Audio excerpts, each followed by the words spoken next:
Olá, sejam bem-vindos a mais um vídeo do canal Marcos Davi. Desde já, o meu muito obrigado por estar aqui. Eu já te peço de antemão, se inscreva no meu canal se você não é inscrito, compartilhe este vídeo com aqueles que são seus amigos, com seus grupos de WhatsApp, com pessoas de igrejas até mais longe, mais distantes, aqueles que você sabe que este vídeo vai ser muito edificante para a vida deles. Compartilhe este vídeo, me ajude, nos ajude a crescer aqui com o canal e, de antemão, também eu já quero me desculpar pela demora em aparecer mais uma vez aqui, mas dessa vez eu tenho um projeto que é o de estar mais presente aqui no YouTube, mais próximo de vocês, e eu vou fazer a minha primeira playlist aqui no YouTube. E eu quero começar com uma série de estudos sobre as 7 igrejas da Ásia, citadas no livro do Apocalipse, no livro da Revelação, e vamos começar do começo, como diriam os grandes filósofos dos nossos dias. Vamos começar do começo e vamos começar então pela igreja de Éfeso, a primeira igreja citada em Apocalipse, primeira das 7 igrejas da Ásia, a igreja de Éfeso. Seu relato consta em Apocalipse, capítulo 2, do versículo 1 ao 7. Então eu vou ler aqui na minha Bíblia. Eu já te convido a pegar sua Bíblia, abrir o aplicativo, o app da sua Bíblia favorita e estar comigo me acompanhando ou me ouvindo. Apocalipse, capítulo 2, a partir do versículo 1, estudo sobre a igreja de Éfeso. Vamos lá? Apocalipse 2, versículo 1. Vou ler aqui na minha Bíblia. A Bíblia que eu uso é esta aqui. É a Bíblia Sagrada Slim, da editora CPAD. Uma Bíblia muito boa, de fácil transporte. Eu estou fazendo aqui uma propaganda de graça para a CPAD. O CPAD, olha eu aqui, hein? Não se esqueça de mim. Queremos você aqui. Brincadeira. Vamos lá. Apocalipse, capítulo 2, a partir do versículo 1. Escreve ao anjo da igreja que está em Éfeso. Isto diz aquele que tem na sua destra as 7 estrelas, que anda no meio dos 7 castiçais de ouro. Eu sei as tuas obras, e o teu trabalho, e a tua paciência, e que não podes sofrer os maus. E puseste à prova os que dizem ser apóstolos e o não são, e tu os achaste mentirosos. E sofreste e tens paciência, e trabalhaste pelo meu nome e não te cansaste. Tenho, porém, contra ti que deixaste o teu primeiro amor. Lembra-te, pois, de onde caíste, e arrepende-te, e pratica as primeiras obras. Quando não, brevemente a ti virei, e tirarei do seu lugar o teu castiçal, se não te arrependeres. Tens, porém, isto, que aborreces as obras dos nicolaítas, as quais eu também aborreço. Quem tem ouvidos, ouça o que o Espírito diz às igrejas. Ao que vencer, dar-lhe-ei a comer da árvore da vida que está no meio do paraíso de Deus. Vamos, então, a um breve estudo sobre esta carta de Apocalipse. A carta aos Efésios. A cidade de Éfeso era uma cidade muito importante para o Império Romano. Porém, antes disso, a cidade de Éfeso era uma cidade grega. Posteriormente, ela se tornou uma cidade romana. E foi o centro comercial mais importante da Ásia que pertencia ao Império Romano. Era também tida como a capital da província da Ásia. A cidade de Éfeso era uma cidade muito grande para aqueles tempos. Era uma cidade que tinha mais de 300 mil habitantes. Para aquela época, repito, este número é muito considerável. Na cidade de Éfeso havia um grande templo. Eu sei que você já deve conhecer, era o templo de Diana dos Efésios, um templo onde foi considerado este edifício uma das 7 maravilhas do mundo daquela época.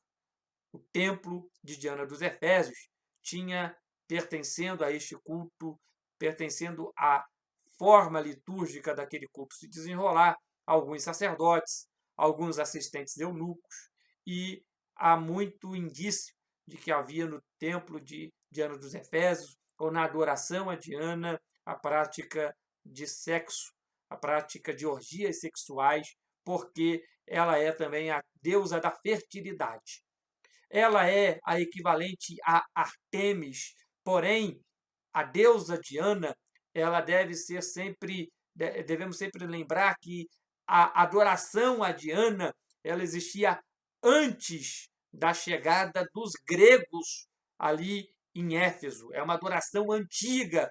Então, a Diana dos Efésios não é a Artemis. A Artemis seria a deusa mais conhecida das mitologias, que se equivale à Diana dos Efésios. Pois bem, sabendo destas breves informações sobre a cidade de Éfeso, vamos prosseguindo.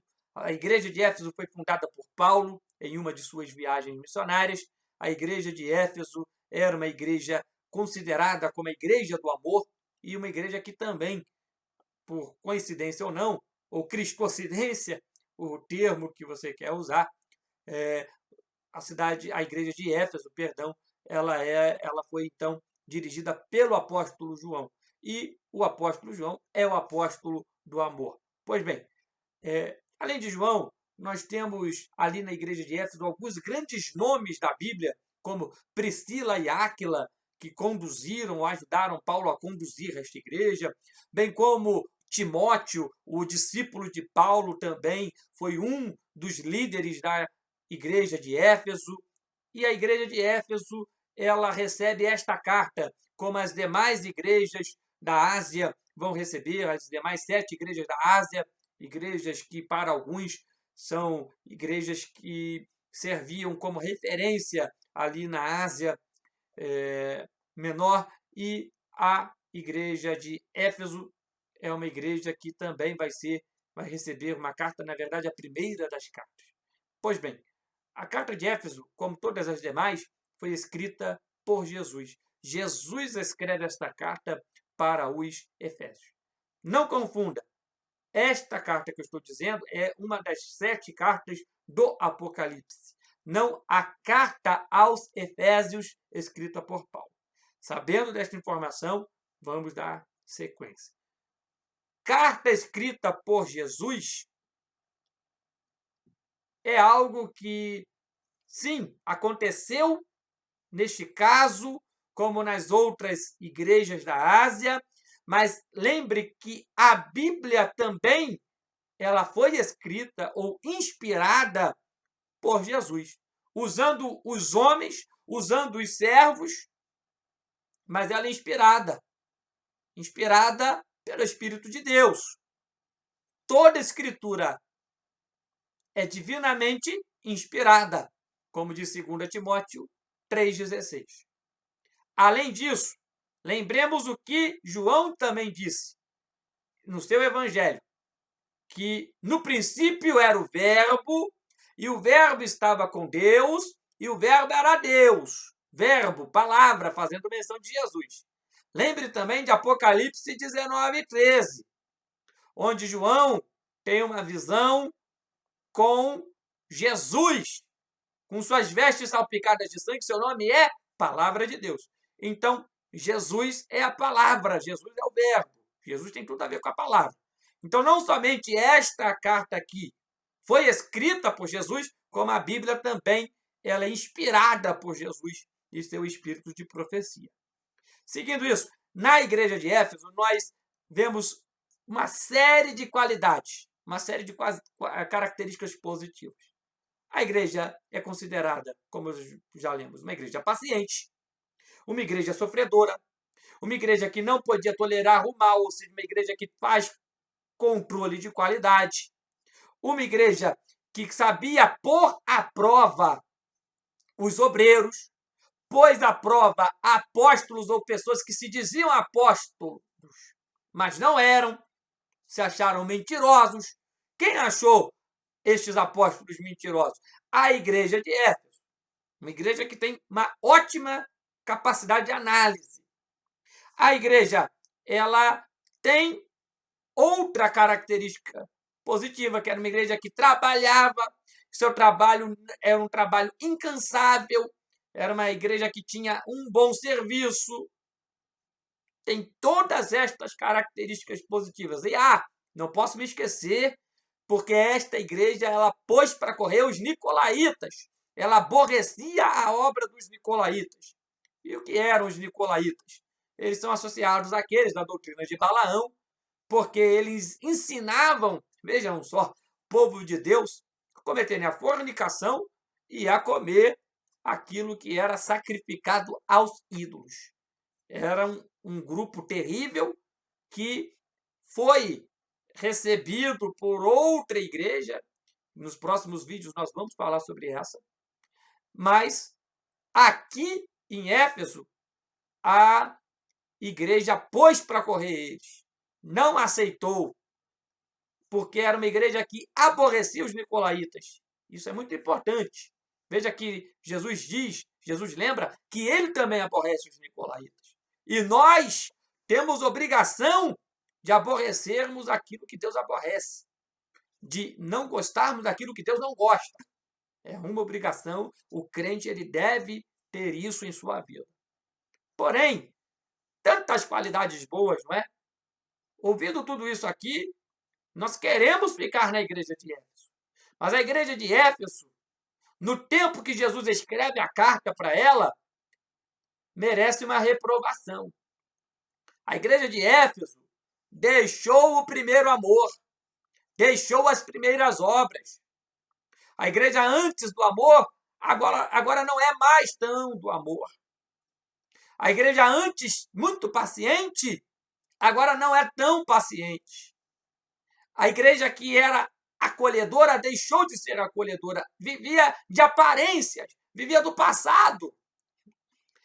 Tem muita gente que vive do passado. E quem vive do passado é museu. Você completou aí na sua casa. Isso é verdade. Nós não devemos viver do passado. O que fomos em Deus no passado é muito bom. Deve ser lembrado. Deve ser lembrado. Devemos glorificar a Deus pelo passado. Mas nós devemos também nos esforçar para sermos melhores. Deixar o primeiro amor, muitos pensam ser normal, mas não é. E não pode ser considerado como normal. Não devemos deixar o fervor, não devemos deixar a prática da oração, não devemos deixar a prática do jejum, não devemos deixar a prática da leitura da palavra. Não devemos deixar o primeiro amor. Mas a igreja de Éfeso deixou. E Jesus disse, olha, se arrependa. Se arrependa enquanto há tempo, para que eu não tire o seu lugar. Lembra-te de onde caíste e arrepende-te. E nós devemos lembrar de onde caímos. Ou melhor, lembrar de onde começamos a tropeçar. Porque talvez você nem caiu ainda, mas já está tropeçando. Sua queda começa onde você começa a tropeçar. Onde você tem o seu primeiro tropeção. Aí sua queda começa. Então nós devemos lembrar sempre por que estamos vivendo isso, onde caímos, onde erramos, onde fracassamos. E se arrepender sempre e não deixar jamais o primeiro amor e nem a prática das primeiras obras. Se você está vivendo o fim do seu primeiro amor, ore a Deus e volte a praticar as primeiras obras com mais fervor ainda. Se você ainda está no seu primeiro amor, vigie. A Bíblia é muito clara também em dizer que aquele que está em pé, cuide para que não caia. Não perca a sua qualidade, não perca o seu serviço, não caia de produção. Sirva, faça, não deixe as práticas do primeiro amor e ame servir ao Senhor. Tenha alegria nisso. Continue assim. Se você já caiu, se arrependa. Lembre de onde caíste, se arrepende, volta lá. E volte a praticar o primeiro amor para não perder o seu lugar. É um privilégio termos um lugar em Deus, mas não podemos perder tempo. Lembre-se, se arrependa. A igreja de Éfeso precisava disso. Veja que o Senhor, ele apresenta qual é o problema da igreja e mostra qual é a solução, qual é o caminho que a igreja deve seguir. E comparada com outras igrejas, a igreja de Éfeso não tinha tanta dificuldade, eu não teria tanta dificuldade assim, porque já era uma igreja de bons antecedentes. Difícil é quando a igreja já está muito mais destruída e tem que mudar muita coisa. A igreja de Éfeso tinha que se arrepender, lembrar de onde cair e voltar a caminhar. Jesus mostrou a solução. Jesus não é aquela pessoa que só critica e não tem solução para dar. A solução, ou melhor, a crítica construtiva é aquela que te apresenta uma solução. E Jesus apresentou a solução para a igreja de Éfeso, como também apresenta para mim, apresenta para você, apresenta para nós. Glória a Deus por isso. E Jesus diz, no fim, o que ele vai dizer para as outras igrejas sobre quem vencer. Em todas as igrejas, Jesus diz isso, indicando que ele salvará as pessoas. Nas mais variadas igrejas, alguém vai vencer ali. Quem é que vence com Deus? É aquele que vai até o fim. Mas o que perseverar até o fim, esse será salvo. Mateus 24:13. Persevere. Você vai comer da árvore da vida. Bom, gente, este é o meu primeiro vídeo. Espero que tenham gostado. Comentem. Digam o que vocês acharam, o que vocês discordam. Mostrem aonde eu errei, porque eu preciso acertar. Me perdoem por qualquer coisa. E me desculpe também, o vídeo com certeza foi o mais espaçoso, mais extenso do meu canal até hoje. Mas nos próximos nós vamos tentar fazer vídeos mais curtos, mas também não perdendo a qualidade, tá? Fiquem com Deus. Os vídeos serão lançados de forma rápida. Em poucas semanas nós vamos ter encerrado esta primeira playlist, esta primeira série, e hoje foi o estudo da carta de Éfeso. Deus em Cristo te abençoe. Um abraço. Até a próxima, em nome de Jesus.